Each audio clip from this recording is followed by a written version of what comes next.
document est de le plier pour ne laisser apparaître que la partie du haut. Ensuite, je vous déroulerai au fur et à mesure, je vous montrerai comment.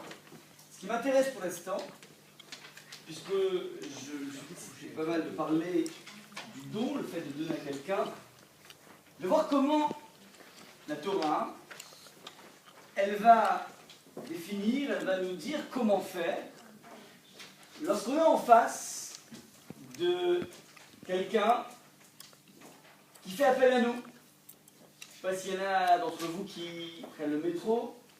C'est impossible de prendre le métro aujourd'hui. Vous avez un bonhomme qui vient, une bonne femme qui vient en disant voilà, j'ai faim, s'il te plaît, une pièce. Lorsqu'on arrive au fait de Tishri, vos parents vont recevoir dans leur boîte aux lettres des appels. Appel pour tel organisme, appel pour tel organisme. On est très très souvent sollicité à donner.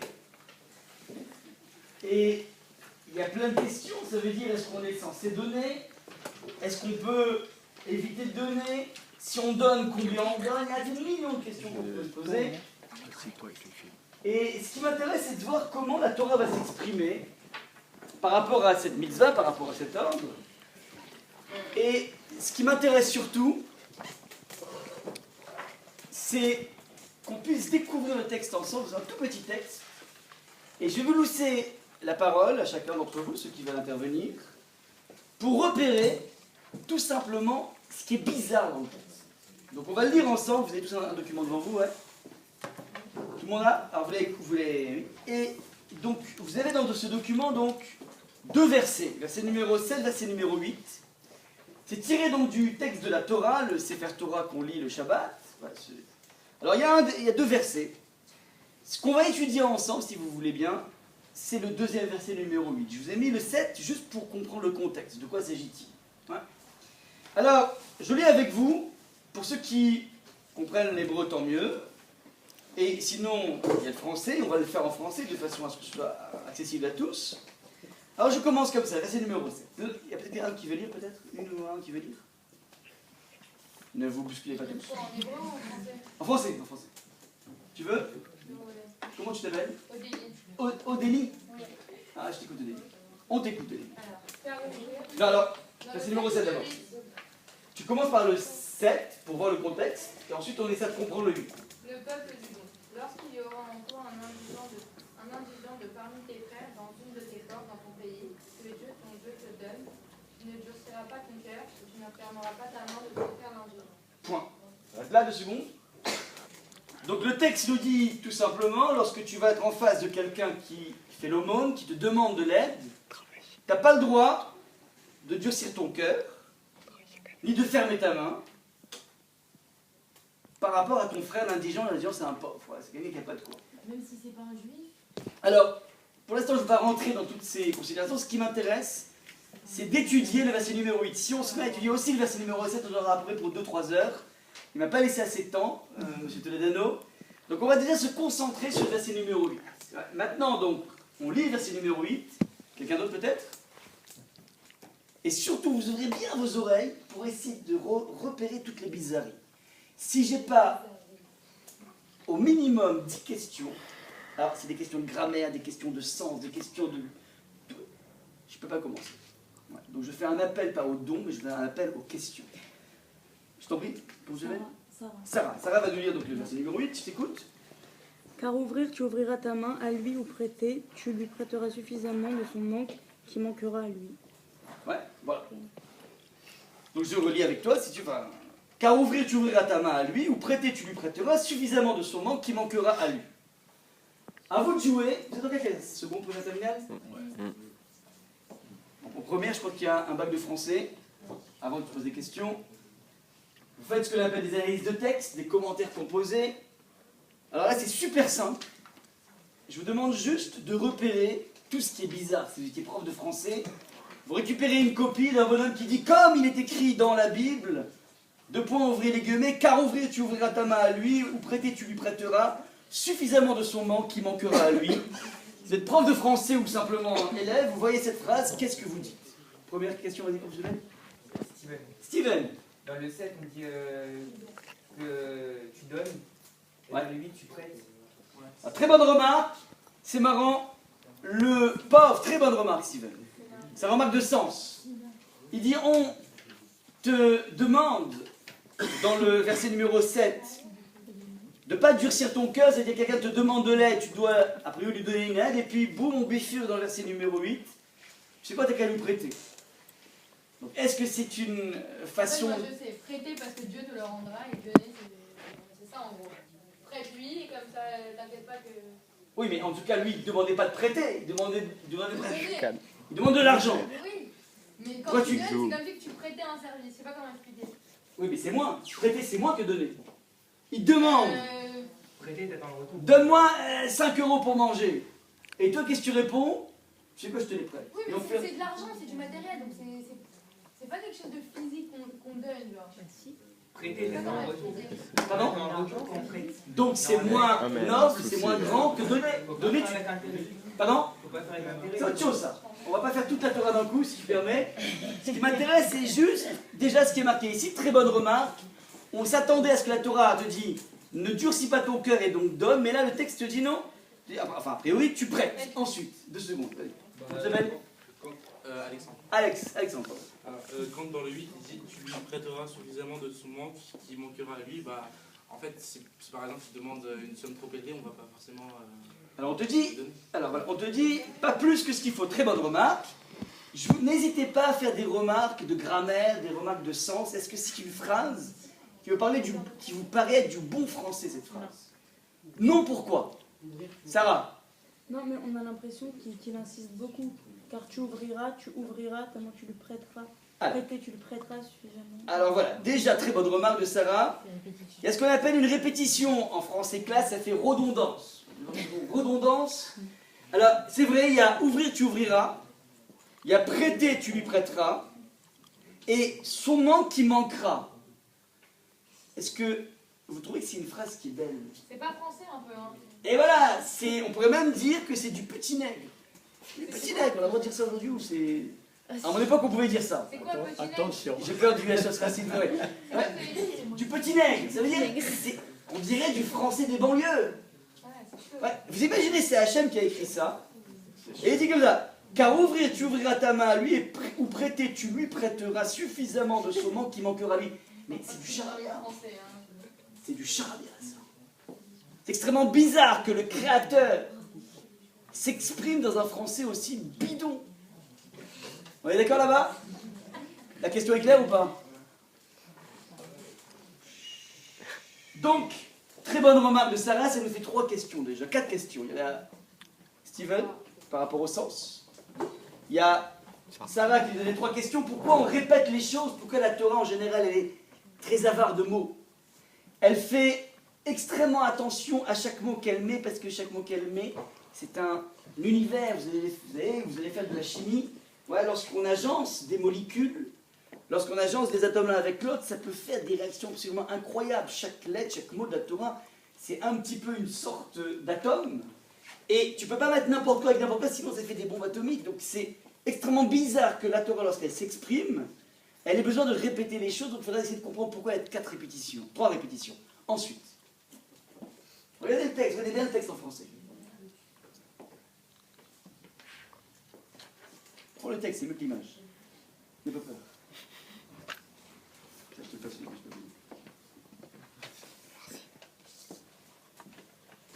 Alors, c'est tout? C'est tout. Tout est clair, tout est net. Bah, il parle du présent et du futur en même temps. Très bonne remarque. Extra. C'est vrai qu'il y a ce qu'on appelle une alternance, présent et futur. Ça veut dire d'un côté, on te dit ouvrir, c'est quoi? Un présent, et tu ouvriras, c'est un futur. Ensuite, prêter, tu lui prêteras, donc on alterne présent, futur, présent, futur. Pourquoi il lui donne pas, genre... Pardon? Pourquoi il lui donne pas... C'est la question de Steven. Ah, d'accord. Ouais. Pourquoi on parle de... Ah, pourquoi... Non, je n'ai pas compris. Non, tu veux dire pourquoi on donnerait dans le futur? Très bonne remarque. Pourquoi tu attends de donner plus tard? Donne tout de suite. Et il y a les deux. Il y a donner maintenant Et donner après. et donner après. Alors pourquoi? Il faut toujours donner. Très juste, c'est une des réponses, très jolie, très très jolie. On va arriver à ça. Ça veut dire si le texte te donne du présent et du futur, ça veut dire qu'on veut te mettre dans une dynamique. Ensuite, je vous écoute. D'autres questions? relisez bien le texte en français et essayez de voir dans quelle mesure, très très bizarre, il y a des problèmes de grammaire là-dedans. Si j'étais prof de français, j'aurais mis 0 à une copie pareille. On dit, bah, écoute, c'est pas pour toi, quoi. Il y a son manque. Ah non, je fais participer que les élèves. Priorité aux élèves, désolé. Il y a son manque et à lui. Et à lui. Donc ça s'appelle.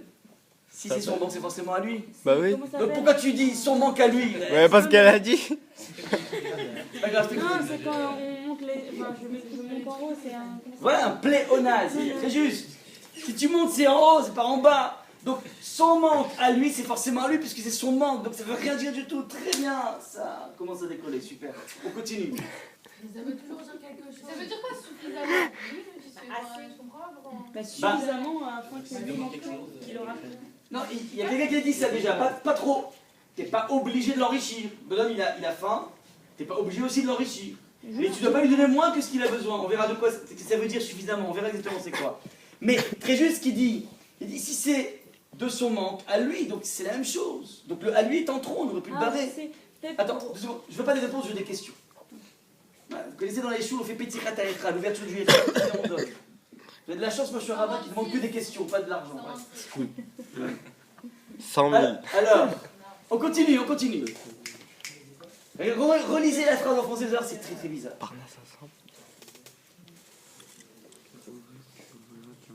Je sais pas, elle veut rien dire. Pardon? Elle veut rien Alors dire. dis-moi pourquoi. Mais Montre-moi, ça tu veut prends rien un dire. stylo, tu dis ça c'est faux, ça c'est faux, ça c'est faux, monsieur c'est un barbarisme, ciao.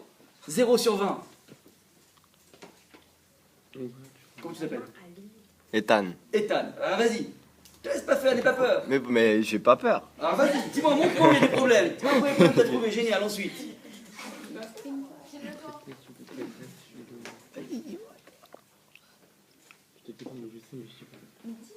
Mais je sais pas quoi dire moi. Non, mais non, Wesley, il a... Wesley il a trouvé. Il me dit j'ai trouvé mais je te dis Wesley, pas. vas-y, vas-y, n'aie pas peur. N'aie pas peur, Wesley. Il a voulu faire le mec, il est. Il manque encore 4 questions, les amis. 4 questions, je peux même pas commencer sinon.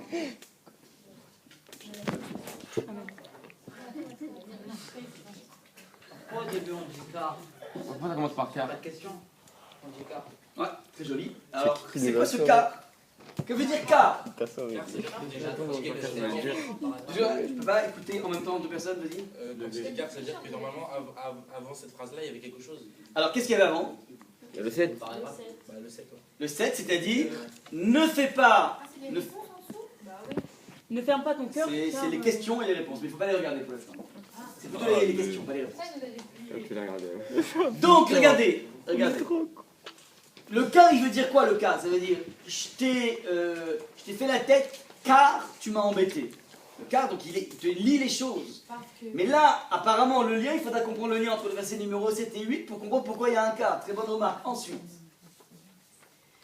on va revenir, si vous voulez, au CM2. Mais C'est un CM2. car, mais parce qu'il y a une question avant. Quelle question? Bah, c'est pour ça qu'il dit car, Il n'y non. a pas de question, il y a une affirmation. Il y a ne fais pas ça. Ah c'est en haut là. Tu ne fermeras pas ta main, Il y a, ou ton frère l'indigent. Ah. il y a, Car il y a la négation. C'est J'ai possible, pas lu ça, ça. non. Moi. Regardez. J'ai pas aimé le CM2. Non, non, non. Vous allez voir, des choses qu'on a appris en CM2, on ne se rend même pas compte. Quoi, on a appris quoi? Le vocabulaire? Tu vois, Tu vas dire? tout de suite, tu vois, écoute 2 secondes, regarde. Est-ce que c'est du français qu'à ouvrir, tu ouvriras ta main à lui? C'est comme ça qu'on parle en français? Non. Comment on aurait dû dire? Tu ouvriras ta main. Tu ouvriras ta main. Pardon? Tu lui ouvriras ta main. Très juste, comment tu t'appelles? Jessie. Jessie dit, c'est pas comme ça qu'on cause en français. On aurait dû marquer qu'à ouvrir, tu lui ouvriras ta main. Je répète, qu'à ouvrir, tu lui ouvriras ta main. Le lui n'est pas à sa place.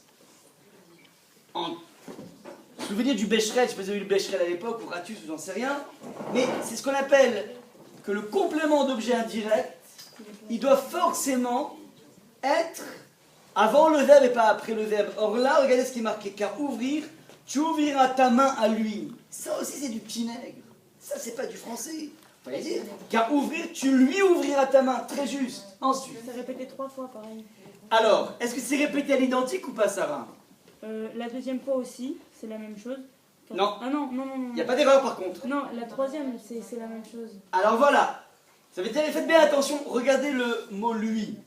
Le lui, la première fois, il n'est pas à sa place. On aurait dû dire qu'à ouvrir, tu ouvriras.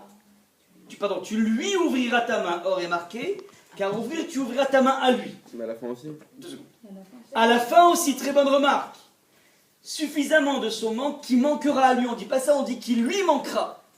Et en plus, on avait dit, d'après la remarque de Ethan, ou je ne sais plus qui, le lui était toujours en trop, puisqu'on parlait de son manque, donc c'est son manque à lui, donc c'était même pas la peine de le dire. De toute façon, il est en trop, mais en plus, non seulement il est en trop à lui, mais en plus, il est mal placé.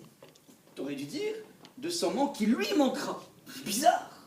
Ouais, alors, si, on pourrait s'arrêter là en disant peut-être que la grammaire hébraïque ne fonctionne pas comme la grammaire française. Peut-être que dans la grammaire hébraïque, le complément d'objet indirect peut, oui, se placer après le verbe et pas avant. Or, le problème, c'est le milieu de phrase.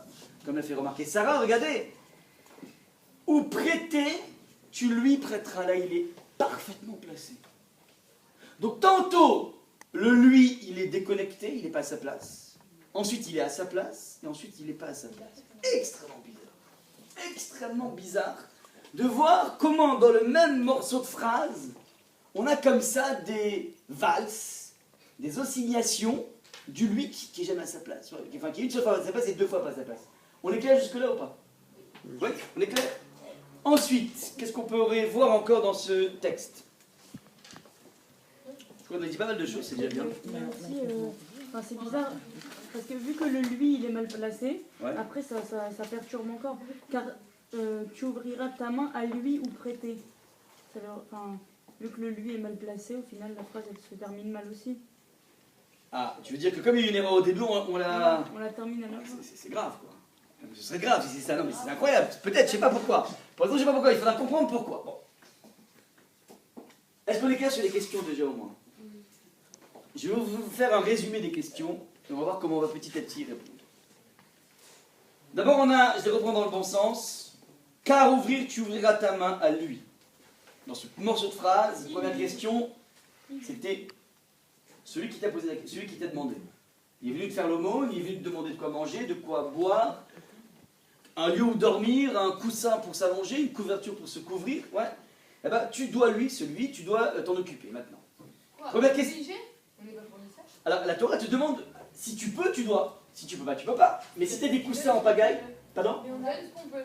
Ce qu'on peut. Voilà. Mais tu peux pas ne pas donner. Tu n'as pas le droit de pas donner. Mais on n'a pas le droit de donner à quelqu'un qui n'est pas juif, un roumain ou un... D'abord, c'est sûr qu'on a le droit. Bah écoute la réponse. C'est sûr qu'on a le droit. C'est péché, c'est péché. Il t'a dit c'est péché de C'est dire. moins bien. Comment? C'est moins... C'est moins Encore une fois, je vois que tu es focalisé sur le verset numéro 7. Ouais. Et j'ai dit volontairement qu'on va écrire le verset numéro 8. C'est évident qu'on a le droit de faire de la tzedaka avec des non-juifs. C'est évident qu'on a le droit de le faire. Et maintenant, évidemment, dans la vie, tu dois t'occuper, comme ça dit le Shulchan Aruch, d'abord de tes frères, c'est-à-dire avant de t'occuper des pauvres, même juifs, tu dois d'abord t'occuper des pauvres dans ta famille. Ouais, on verra, et je vous donne une petite parenthèse. Lorsque je parle de pauvre, c'est quoi pour vous un pauvre? Il n'y a pas de quoi manger. Pas de quoi manger ensuite. Pas de quoi à Dormir. SDF. Il n'y a pas de quoi dormir. Pas de quoi où dormir ensuite. Pas pouvoir se laver, enfin être propre. Pas de quoi se doucher. Très bien. Alors, C'est celui qui. On lui donne pas de l'amour. voilà, très joli, rappelle-moi ton prénom. Steven. Steven, oui, Steven dit quelque chose de très intéressant. Il y a des Bon, gens qui c'est ont là, des il manques est très d'argent, intelligent. de manque de toit, de manque de couverture, de manque de tahiti douche. Mais il y a aussi des gens, Ils sont pas sociables. non, mais qui ont un manque d'amour. Oh. Mais c'est quoi un manque d'amour? Il n'y a pas de parents. Il a pas la femme. Il n'y a pas de Il parents. n'a pas la famille. C'est ce qui soude. Un enfant Mais c'est pas brusque. qui n'arrive C'est du pas, travail pas. Un enfant qui n'arrive pas à quoi? qui n'arrive pas à pas du travail à communiquer l'arabe. avec ses parents parce que ses parents ne l'écoutent pas, Ah, vous voulez que.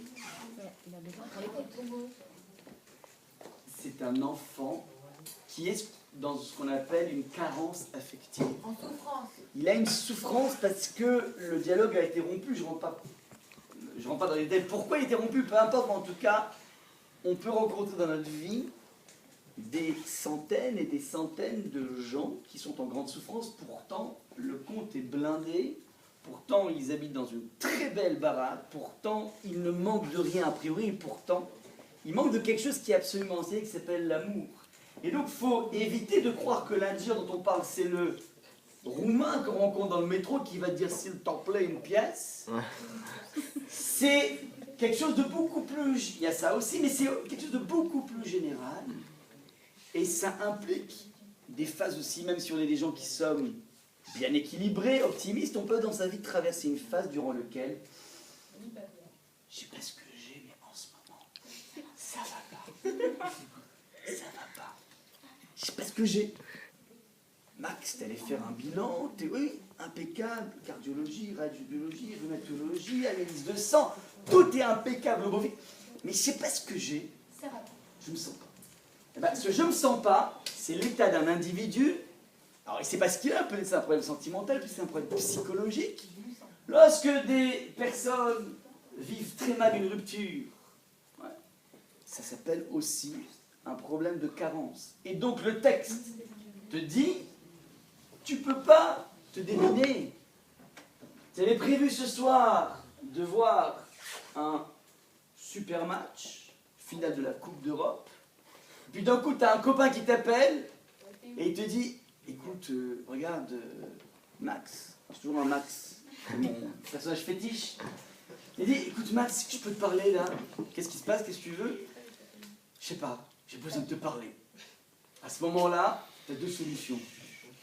Salut. Très bien, ça va durer au moins 2 heures parce que je sais qu'il est en ce moment mal. Donc soit tu lui fais le coup, bah écoute, désolé, je passe dans un Sinon, parking, ça risque de couper. Tu réponds même pas. C'est à quoi il te dit, mais tu te moques de moi, je t'ai appelé au domicile. Tu vas dire, non, mais j'ai fait un transfert d'appel dans le... Bref.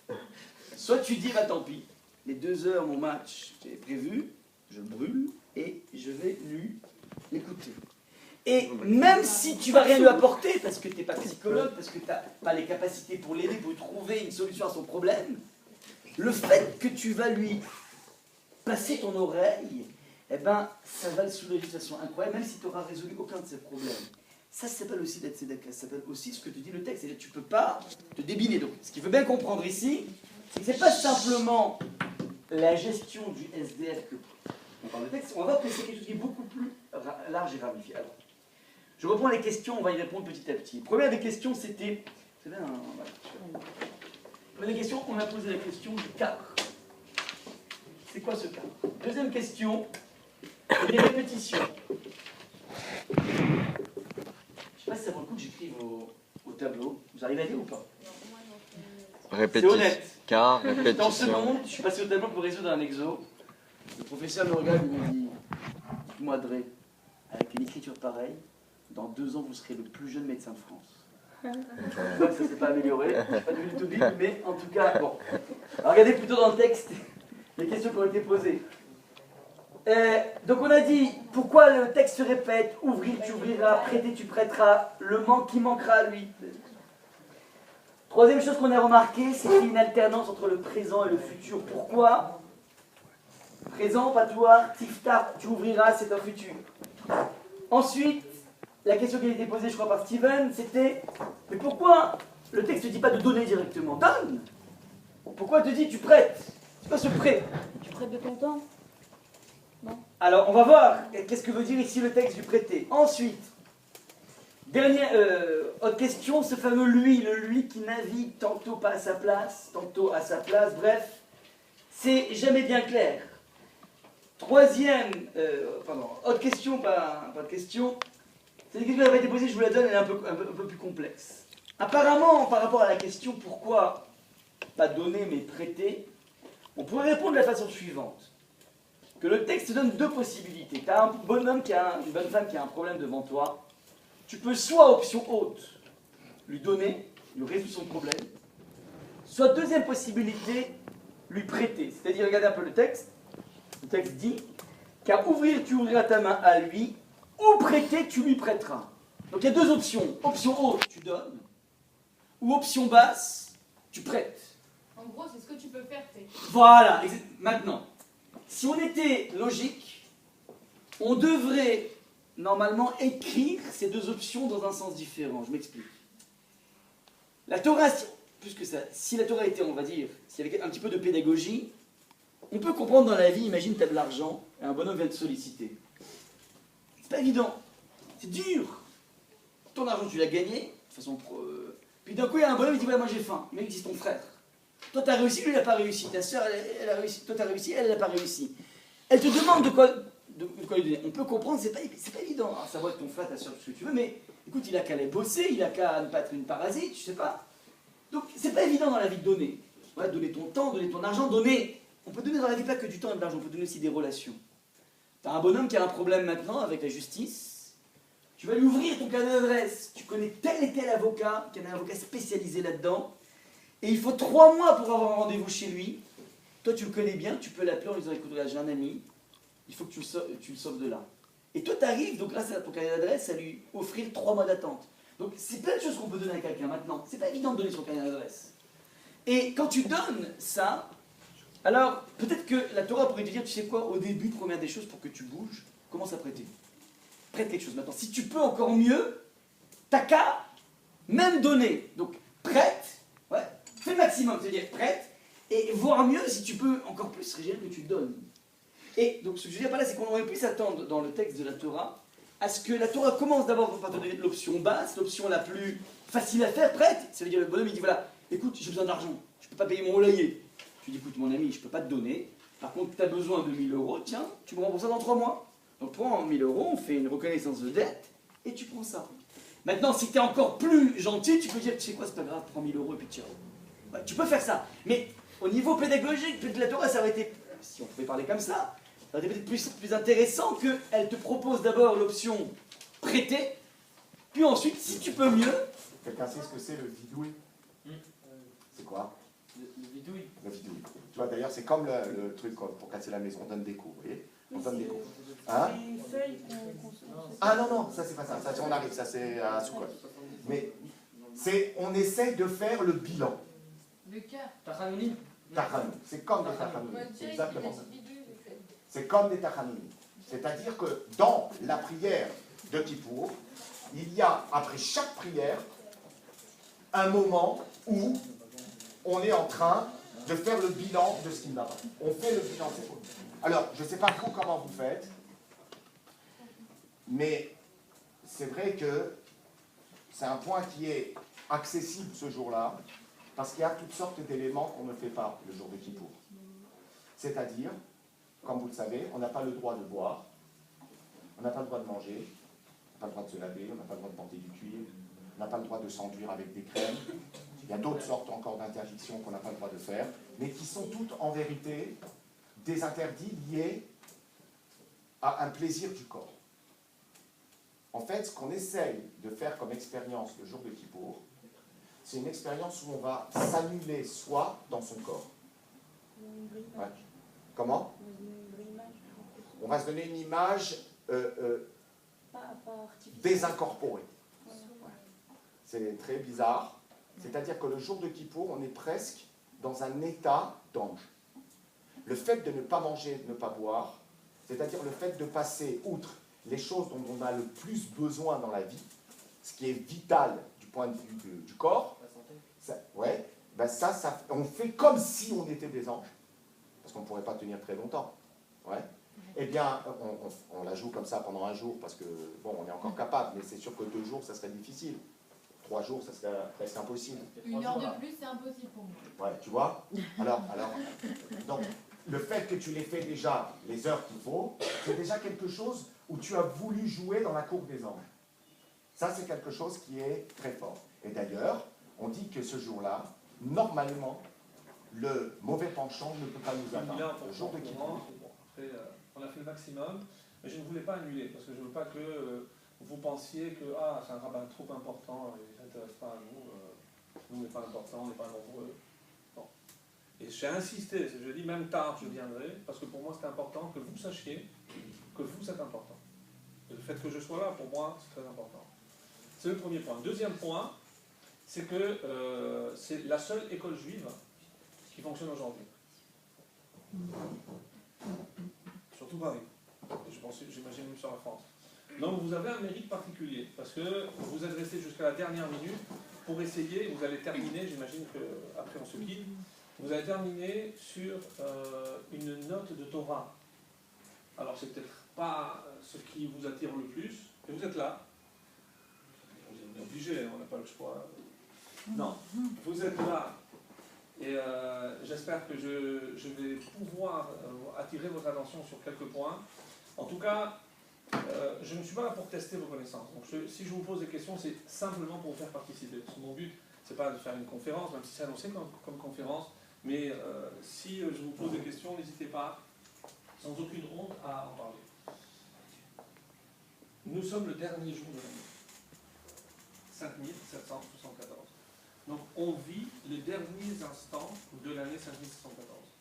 Nos maîtres nous disent que tout ce qu'on va faire a un poids, a une répercussion qu'on ne peut même pas imaginer. Il y en a qui attendaient la dernière minute de l'année pour dire un mot gentil, pour faire quelque chose de gentil. Il y a comme ça des histoires, des rabbinim qui couraient pour aller chercher un pauvre juste avant pour pouvoir faire la tzedaka. Parce que tout ce qu'on va faire, les derniers éléments, les derniers gestes que l'on va accomplir aujourd'hui auront un impact, une importance sur l'année à venir. Et c'est pour ça que j'insiste sur le fait que vous êtes là pour écouter un shiur de Torah, pour terminer l'année vraiment en beauté. Et ça déjà, ça valait la peine de le souligner, c'est ce que je suis en train de faire. Maintenant, on va parler de Rosh Hashanah, parce que c'est le début.